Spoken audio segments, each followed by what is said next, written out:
Hello guys, आज मैं little women drama की एपिसोड 2 एक्सप्लेन करूंगी। एपिसोड 2 में हम देखते हैं कि इनक्योंग को जॉब से सस्पेंड कर दिया जाता है। इनक्योंग घर आके इंजू को ये बात बताती है कि वो एक अल्कोहलिक बन गई है, बहुत ड्रिंक करने लगी है, जिस वजह से उसे जॉब से निकाल दिया गया। इंजू इनक्योंग को कहती है कि वो इनक्योंग को रिकवर होने में ज़रूर हेल्प करेगी और कभी भी इनक्योंग को बर्बाद नहीं होने देगी। उसके बाद इंजू उसके मॉम की बनाई हुई योल्मो किमची फेंक देती है और उन बॉक्स में 2 बिलियन वॉन रख देती है। इंजू वहाँ से 1 मिलियन वॉन लेके शॉप से बहुत सारे सामान खरीदती है और सोचने लगती है कि हवायोंग के पास इतने पैसे होने के बावजूद उसने सुसाइड क्यों किया है। शायद हवायोंग ने सुसाइड नहीं किया, किसी ने हवायोंग का मर्डर किया है। इनक्योंग ग्रेट आंट के साथ ब्रेकफास्ट करती है और ग्रेट आंट इनक्योंग को रिपोर्टर की जॉब छोड़ने के लिए कहती है। ग्रेट आंट चाहती है कि इनक्योंग उनके ऑफिस में आके उनके लिए काम करे। इस तरफ इंजू डायरेक्टर शीन से मिलती है और उन्हें कहती है कि वो उन्हें हेल्प करेगी। हवायोंग ने 70 बिलियन वॉन कहाँ छुपा के रखा है वो ढूंढने में मदद करेगी। ओ इनक्योंग किम डालसू, जो बॉबे सेविंग बैंक्स का प्रेसिडेंट था, उसके निफ्यू को कॉल करती है और उससे बात करने की कोशिश करती है, लेकिन किम डालसू का निफ्यू इनक्योंग का कॉल कट कर देता है क्योंकि 4 साल पहले जब उसने किम डालसू के बारे में ओ इनक्योंग को मेल में कुछ बताया था तो इनक्योंग ने रेस्पॉन्स नहीं किया था। इनक्योंग बाद में जोंगहू के घर पे जाती है। जोंगहू इनक्योंग का चाइल्डहुड फ्रेंड है और वो बहुत साल अब्रॉड था, रिसेंटली ही वापस आया है। और आज जब जोंगहू ने इनक्योंग को देखा था तो वो इनक्योंग को अपने घर पे बुलाता है। इनक्योंग यहाँ जोंगहू के ग्रैंडफादर से भी मिलती है और तीनों साथ लंच करते हैं। तभी किम डालसू का निफ्यू इनक्योंग को कॉल करता है और इनक्योंग को कुछ प्लेसेस का नाम नोट करने देता है और इनक्योंग को वहाँ से पार्क जेसांग के अगेंस्ट एविडेंस लाने के लिए कहता है और इनक्योंग को कल सुबह 4 बजे फिश मार्केट में मिलने के लिए कहता है ताकि इनक्योंग सारी बातें डिटेल्स में जान सके। इंजू और छोइदोइल हवायोंग के घर पे जाते हैं। इंजू छोइदोइल को कहती है कि वो यहाँ कुछ वक्त अकेले रहना चाहती है, तो छोइदोइल अपने काम करने चला जाता है। इंजू हवायोंग की सारी एक्सपेंसिव चीज़ों की लिस्ट बनाने लगती है और उनका कॉस्ट कैलकुलेट करती है। हवायोंग हमेशा ऐसे रहती थी जैसे उसके पास ज़्यादा पैसे नहीं हैं, लेकिन इसके बावजूद भी हवायोंग बहुत एक्सपेंसिव चीज़ें खरीदती थी। इंजू को हवायोंग की एक बात याद आती है, जब हवायोंग ने कहा था कि वो ऑफिस में जैसे रहती है बाहर वैसे नहीं रहती। ऑफिस में हवायोंग हमेशा सेम ही कपड़े पहन के जाती थी, लेकिन ऑफिस के बाहर वो एक अलग लाइफस्टाइल जीती थी। हवायोंग की अलग आइडेंटिटी थी। इसके बाद इंजू हवायोंग का फ़ोन चेक करने लगती है और उसे हवायोंग का दूसरा इंस्टाग्राम अकाउंट मिलता है जो जिनमी ग्योंग के नाम से है और इससे इंजू को हवायोंग के सीक्रेट लाइफ के बारे में पता चलता है। तभी डायरेक्टर शीन आते हैं और इंजू उन्हें बताती है कि उसे हवायोंग का एक इंस्टाग्राम अकाउंट मिला है और उस इंस्टाग्राम अकाउंट में जो फ़ोटोज़ अपलोड है वो फ़ोटोज़ हवायोंग के इस फ़ोन में या फिर लैपटॉप में भी नहीं है। शायद हवायोंग सिंगापुर में दूसरा फ़ोन यूज़ किया करती थी। हवायोंग हर महीने 1 या 2 बार सिंगापुर जाती थी। डायरेक्टर शीन इंजू को हवायोंग के इंस्टाग्राम अकाउंट का लिंक सेंड करने के लिए कहते हैं ताकि वो पता लगा सके कि हवायोंग सिंगापुर में कहाँ रहा करती थी। और एक बार ये पता लगाने के बाद डायरेक्टर शीन हवायोंग के दूसरे फ़ोन को भी ढूंढ पाएंगे। इसके बाद डायरेक्टर शीन इंजू को पूछने लगते हैं कि उसे हवायोंग की ये एक्सपेंसिव बैग्स और कपड़े कैसे लगे। वो आगे कहते हैं कि वो भी इंजू को ऐसे एक्सपेंसिव क्लोथ्स और बैग्स देंगे और वो इंजू के करीब आके उसे गलत तरीके से टच करने लगते हैं। लेकिन जैसे ही डायरेक्टर शीन टेबल में रखा एक ऑर्चिड फ्लावर देखते हैं तो वो बहुत घबरा जाते हैं और फ़ौरन हवायोंग के घर से निकल जाते हैं। हम इनक्योंग को देखते हैं। इनक्योंग किम डालसू के निफ्यू किम चोलसोंग से मिलने जा रही है फिश मार्केट में। इनक्योंग के अकेले जाना डेंजरस हो सकता है तो इसलिए जोंगहू भी उसके साथ जाता है। इनक्योंग फिश मार्केट में पहुंचकर किम चोलसोंग को कॉल करती है, लेकिन वो फ़ोन रिसीव नहीं करता। तभी इनक्योंग को याद आता है कि फ़िश मार्केट आने के टाइम पे रास्ते में उसने देखा था कि किसी का एक्सीडेंट हुआ है। इनक्योंग और जोंगहू वहाँ जाते हैं और हमें पता चलता है कि किम चोलसोंग का एक्सीडेंट हुआ है और उसकी मौत हो चुकी है। उसी एक्सीडेंट सीन में जोंगहू को एक ऑर्चिड फ्लावर मिलता है। ये सेम वही फ्लावर है जो हमें हवायोंग के घर पे दिखा था। इंजू शॉप में जाके ये कंफर्म करती है कि हवायोंग की जो ब्लैक हील्स है वो डायरेक्टर शीन ने ही हवायोंग को बर्थडे के दिन गिफ्ट किया था। इसके बाद इंजू टीम लीडर मिस हुआंग से मिलती है। मिस हुआंग कहती है कि डायरेक्टर शीन और हवायोंग का सच में अफेयर चल रहा था और दोनों ने मिलकर ही कंपनी की इलीगल स्लश फंड से बहुत पैसे चोरी किए। डायरेक्टर शीन का बहुत लड़कियों के साथ अफेयर था। वो पहले जिस ऑफिस में काम करते थे वहाँ भी किसी के साथ अफेयर था उनका। मिस हुआंग आगे कहती है कि डायरेक्टर शीन को एक पर्टिकुलर टाइप की लड़कियाँ ही पसंद आती है जो चीप हील्स पहनती है। हवायोंग भी हमेशा चीप क्लोथ्स और हील्स ही पहना करती थी ऑफिस में और डायरेक्टर शीन को वैसी लड़कियां ही पसंद है।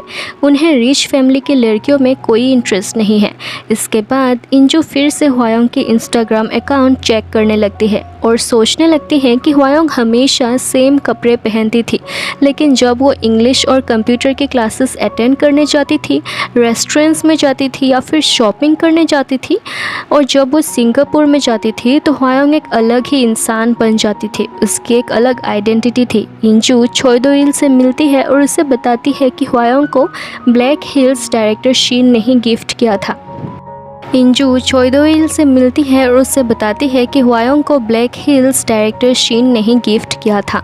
दोनों डिस्कस करके इस कंक्लूजन में आते हैं कि शायद डायरेक्टर शीन और हवायोंग ने मिलकर ही ये 70 बिलियन वोन चोरी किया है, लेकिन बाद में डायरेक्टर शीन ने हवायोंग का मर्डर कर दिया ताकि सारा ब्लेम हवायोंग पर डाल सके और खुद पर कोई ब्लेम ना आए। इंजू को ये भी अजीब लग रहा है कि हवायोंग का सुसाइड नोट टाइप किया हुआ है, जबकि यूजुअली लोगों का सुसाइड नोट हैंड रिटन ही होता है। चोइदोइल डिसाइड करता है कि वो हवायोंग की लैपटॉप और फ़ोन की फिर से फोरेंसिक्स करेगा। शायद इससे कुछ पता चले, क्योंकि लास्ट टाइम डायरेक्टर शीन ने ही हवायोंग की लैपटॉप और फ़ोन की फोरेंसिक्स हैंडल की थी। इंजू हवायोंग की बिल्डिंग ऑनर से मिलती है और हवायोंग की जिस दिन डेथ हुई थी उस दिन की सीसीटीवी फुटेज देखने की रिक्वेस्ट करती है, लेकिन स्ट्रेंजली उस दिन की सीसीटीवी फुटेज है ही नहीं, कुछ भी रिकॉर्ड नहीं हुआ उस दिन। इंजू बाहर जाके उस कार ओनर से मिलती हैं जो यूजुअली अपना कार बिल्डिंग के सामने ही रखता है। इंजू उससे कार का डैश कैम फुटेज मांगती है, लेकिन डैश कैम भी कुछ दिन पहले ही चोरी हो गया है। इस तरफ इनक्योंग और जोंगहू पुलिस के साथ किम चोल सोंग के कार का डैश कैम फुटेज देखते हैं।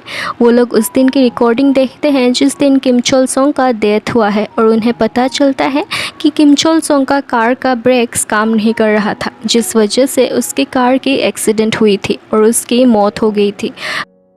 हम इंजू और चोइदोइल को देखते हैं। इंजू और चोइदोइल को पता चलता है कि हवायोंग ने डायरेक्टर शीन के बारे में पुलिस में कंप्लेन की थी कि डायरेक्टर शीन illegal overseas gambling, foreign currency smuggling, illegal currency exchange, इन सब में इन्वॉल्व्ड है। हवायोंग ने 4 साल से डायरेक्टर शीन के खिलाफ एविडेंस कलेक्ट किया था और हवायोंग के पास डायरेक्टर शीन के खिलाफ प्रूफ के तौर पे वीडियोस भी थी। डायरेक्टर शीन को पहले तो पता नहीं चला था कि उनके खिलाफ पुलिस में कंप्लेन हवायोंग ने किया था, लेकिन जब डायरेक्टर शीन को इस बारे में पता चला तो इसलिए शायद डायरेक्टर शीन ने हवायोंग का मर्डर कर दिया। डायरेक्टर शीन ने हवायोंग को धमकी दिया था कि वो हवायोंग के साथ वैसा ही करेगा जैसा यांग ह्यांग सोक के साथ हुआ था। आगे चोइदोइल और इंजू को पता चलता है कि यांग ह्यांग सोक वॉन्ड्रोंग कंस्ट्रक्शन में काम किया करती थी और तब उस कंपनी का डायरेक्टर मिस्टर शीन ही थे और यांग ह्यांग सोक ने भी सुसाइड कर लिया था। यांग भी हवायोंग की तरह अकाउंटेंट थी और उस पर भी पैसे चोरी के आरोप लगाए गए थे और न्यूज़ में दिखाया गया था कि जब यांग को पुलिस ढूंढने लगी थी, यांग ने सुसाइड कर लिया। यांग की मौत के 1 हफ्ते बाद उसके अपार्टमेंट से उसकी डेड बॉडी पाई गई थी और यांग भी नेकेड थी, बस उसके बॉडी में एक कोट था और हील्स पहना हुआ था। ये सभी चीज़ें हवायोंग के केस से मैच हो रहा है। हवायोंग की डेड बॉडी भी तो सेम ही कंडीशन में पाई गई थी। डायरेक्टर शीन शायद ऐसे लड़कियों को टारगेट करते हैं जो पुअर फैमिली से हो और जिनकी कोई फ्रेंड्स और फैमिली नहीं हो। इसके बाद वो ऐसी लड़कियों को पैसे का लालच दे के उनसे कंपनी से पैसे चोरी करवाते हैं और बाद में ऐसे लड़कियों का वो मर्डर करके खुद सारे पैसे रख लेते हैं। शायद हवायोंग को पता था कि उसके साथ भी डायरेक्टर शीन वैसा ही करेगा जैसा यांग के साथ किया था और इसलिए हवायोंग ने डायरेक्टर शिन के खिलाफ पुलिस में कंप्लेन किया था। इंजू डायरेक्टर शिन के खिलाफ पुलिस में कंप्लेन करना चाहती है, लेकिन चोई दो इल ऐसा करना नहीं चाहता, क्योंकि अगर वो इस बारे में पुलिस को बता देंगे तो वो 70 बिलियन वोन नहीं ले पाएंगे, क्योंकि ये पैसे इलीगल हैं और सारे इलीगल पैसे गवर्नमेंट ले लेगी। चोई दो इल कहता है कि उसे बस वो पैसे ढूंढने हैं, वो कोई मर्डर केस इन्वेस्टिगेट करने नहीं आया है। इस तरफ इनक्योंग को लगता है कि किम चोल सोंग के डेथ में भी पार्क जी सांग ही इन्वॉल्व्ड है, लेकिन इनक्योंग के पास इस बात का कोई प्रूफ नहीं है। इनक्योंग घर आती है और देखती है कि इंजू ने बहुत सारे सामान खरीदे हैं। इंजू बात करते करते रोने लगती है। इंजू को समझ नहीं आ रहा है कि वो क्या करे। इनक्योंग अपनी बहन को संभालने की कोशिश करती है। थोड़ी देर बाद उनके घर पे एक पैकेज डिलीवर होता है जो डायरेक्टर शीन के तरफ से था। इंजू बॉक्स खोलती है और देखती है कि अंदर रेड हिल्स है। ये रेड हिल्स बिल्कुल वैसी है जैसा हुआयोंग और यांग ने पहना था। इसके बाद हम ह्योरिन को देखते हैं, जिसे सेल्फ पोर्ट्रेट के लिए प्राइज़ मिला है, लेकिन ये पोर्ट्रेट ह्योरिन ने नहीं बनाया। असल में ये पेंटिंग ओइन हाई ने बनाया है, लेकिन पार्क ह्योरिन ये पेंटिंग अपना बताकर विनर बन जाती है। ह्योरिन पार्क जी सांग की बेटी है। इस तरफ ओइन जू डायरेक्टर शीन से मिलती है। डायरेक्टर शीन कहता है कि उसने यांग और हुआयोंग का किसी का भी मर्डर नहीं किया। वो आगे कहता है कि उसका हुआयोंग के साथ कोई अफेयर भी नहीं था, हुआयोंग ने बस उसका फ़ायदा उठाया है। पहले तो डायरेक्टर शीन को भी लगा था कि हुआयोंग ने सुसाइड किया है, लेकिन अब उन्हें भी ऐसा लग रहा है कि शायद हुआयोंग का मर्डर हुआ है। डायरेक्टर शीन इंजू को कहते हैं कि वो प्रोसिक्यूटर के पास जाएंगे और अपने सारे क्राइम्स के लिए पनिशमेंट भी एक्सेप्ट करेंगे। 5 साल जेल में रहने के लिए वो रेडी है। इतना कह के डायरेक्टर शीन अपने कार में जाने लगते हैं, लेकिन थोड़ी ही देर बाद वो नोटिस करता है कि उसकी कार की ब्रेक्स काम नहीं कर रही। वो नोटिस करता है कि उसकी कार में भी एक ऑर्चिड फ्लावर रखी है।